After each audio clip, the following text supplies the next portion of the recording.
Embora não reste a menor dúvida que a invenção da internet foi a maior descoberta da história da humanidade em termos de comunicação, desde a invenção da imprensa por Gutenberg, nós realmente podemos dizer que ela ganha esse título quando surge a rede social. A rede social é, sem dúvida, um divisor da própria história. Embora seja polêmico, embora seja muito criticada, nós não podemos discordar de uma coisa: é um espaço multicultural, é um espaço plural, é um espaço onde todas as correntes têm vez e voz. Muito bem, assim como nós temos inúmeras manifestações das mais diversas religiões, especialmente no Facebook, nós temos também, finalmente, espaço para a não religião, espaço para a descrença, espaço para o ateísmo.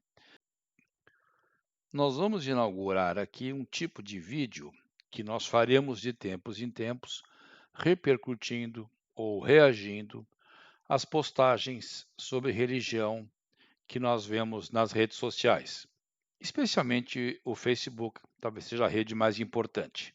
É bom lembrar que eu tenho uma postura crítica e reflexiva, aquilo que eu não chamo de religião, eu chamo de fenômeno religioso, porque a religião é uma criação humana de grande importância.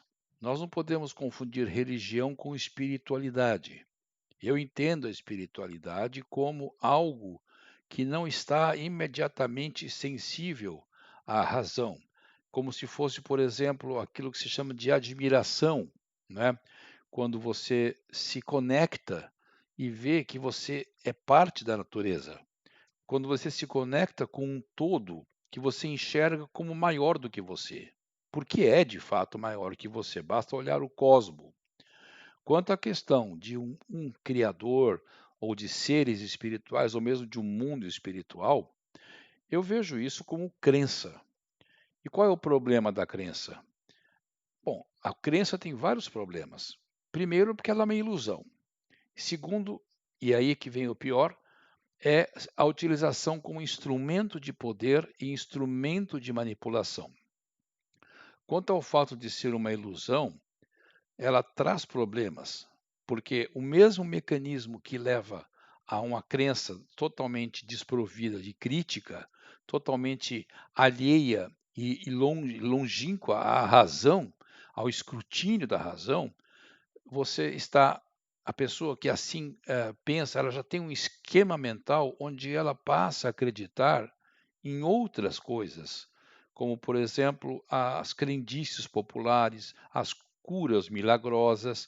São pessoas que facilmente elas são logradas em coisas da vida cotidiana, né? Não só na religião. Por quê? Porque o esquema mental delas já está preparado para agir de modo acrítico, ou seja, sem crítica. Crítica no sentido filosófico. As pessoas não sabem muito bem usar a palavra crítica. As pessoas pensam que a palavra crítica significa falar mal. Isso é um desconhecimento da palavra. Você já deve ter ouvido falar em crítico de arte, né? Lógico que em cidades pequenas isso é um tipo de coisa que não existe, mas em cidades grandes, em grandes publicações, em grandes jornais e revistas, existem profissionais que são críticos de teatro, críticos de cinema, etc. Então, eles não estão ali para falar mal do cinema. Vamos pegar, por exemplo, um falecido recentemente, Rubens Evaldo Filho. Não é? Ele foi crítico de cinema talvez durante uns 40 anos. Ele não ficou 40 anos falando mal de cinema. Fazer a crítica significa fazer uma análise, fazer um estudo de como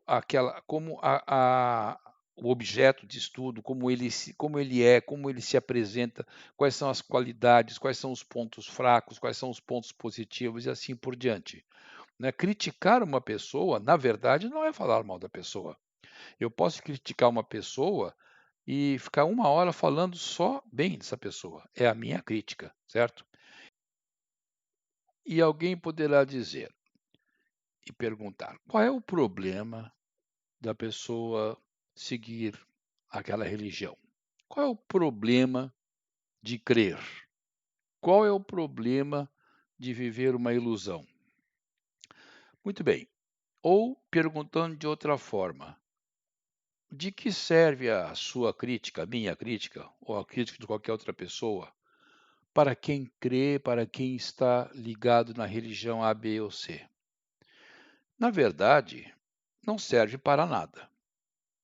O fato de alguém achar que outro alguém vive uma ilusão, de modo algum, implica em que quem está seguindo a ilusão, não, então, tá bom, então eu não vou mais seguir isso aí. Na verdade, eu penso que pessoas precisam de religião, embora eu não concorde, mas eu tenho que fazer a leitura do meu tempo, né? Eu tenho que olhar as coisas como elas são, e não como eu gostaria que fossem.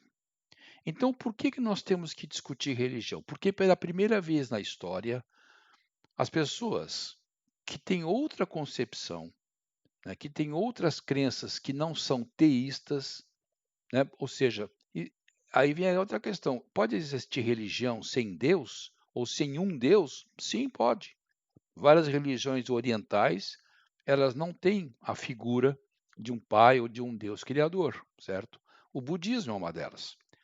Então, a questão toda é o seguinte: é uma questão de se conquistar o mesmo respeito que a religião A tem que ter pela religião B, e as duas têm que ter pela religião C, e assim por diante.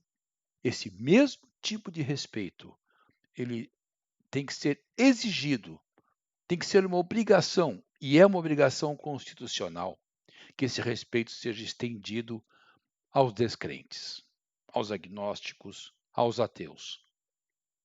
Todos têm direito de viver a sua crença e de viver a sua descrença na mais perfeita harmonia, com respeito e tolerância.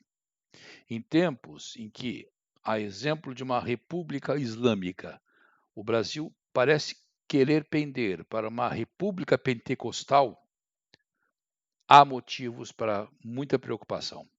E esse canal é um espaço para discutir isso e para garantir essa liberdade, que não sou eu que estou dizendo, é a Constituição da República Federativa do Brasil. Vamos então à primeira postagem. O fato de as igrejas estarem processando, entrando na justiça para permanecerem abertas, ao invés de voluntariamente fazer aquilo que é melhor no melhor interesse da saúde pública, nos diz tudo o que nós precisamos saber sobre igrejas e os seus valores. Muito bem, vamos fazer a crítica dessa postagem. Ela tem um defeito que talvez seja assim, que ela generaliza muito. Ele poderia, quem sabe, ter suavizado um pouco, utilizando o termo algumas, né? Mas se ele colocasse algumas, o texto perderia força. Por quê? Porque realmente são algumas, mas são muitas. Não são poucas. A palavra algumas, ela torna um pouco vaga a noção de quantidade, né? E no caso, a quantidade aí é importante porque o quantitativo é que nos dá o qualitativo. Ou seja, por que que tantas igrejas quiseram entrar na justiça, inclusive aqui no Brasil, para ficar aberta, né? Então, assim, é aí que entra o grande problema. Ele escreve no texto, né? O fato dessas igrejas fazerem isso, ela diz tudo aquilo que sempre nós precisamos saber. O texto ele tem uma ironia, uma fina ironia. A ironia é uma ferramenta maravilhosa, inclusive muito usada na filosofia. Então, o que que ele está dizendo? Ele está dizendo que exatamente isso, que tudo o que essas igrejas, pela maneira como elas estão se conduzindo, numa das maiores pandemias da história da humanidade, mostra o que elas querem. Elas não querem abrir as igrejas para orar para Deus, para Ele nos livrar da pandemia. Isso não precisa. Isso pode fazer online, isso pode fazer, né, remotamente, pode reunir 1 milhão de pessoas na rede e fazer o que quiser, novena, orações, enfim. Então não é isso, o que elas querem é dinheiro, elas querem arrecadação, mas muitas delas são extremamente criativas, vocês aguardem. Eu vou fazer uma postagem depois, melhor dizendo, vou fazer um vídeo depois mostrando uma igreja que colocou um culto online com, claro, arrecadação online. E para fechar, se você quer viver a sua espiritualidade através de algum tipo de crença num ente espiritual, não tem problema nenhum, porque a religião ela se manifesta mesmo como um fenômeno individual. Não tem o menor problema em você ter uma crença, desde que a sua crença não faça com que você faça mal para os outros ou faça mal para si mesmo. O fato de nós pensarmos diferente não faz de você uma pessoa melhor nem pior do que eu. Nós simplesmente pensamos diferente. Agora, o grande problema é quando você se deixa manipular por pessoas que vendem a religião, pessoas que se colocam como intermediários entre você e o ente supremo e cobram tributo, e cobram pedágio, e dizem que se você não pagar, você vai para o inferno ou coisas desse tipo.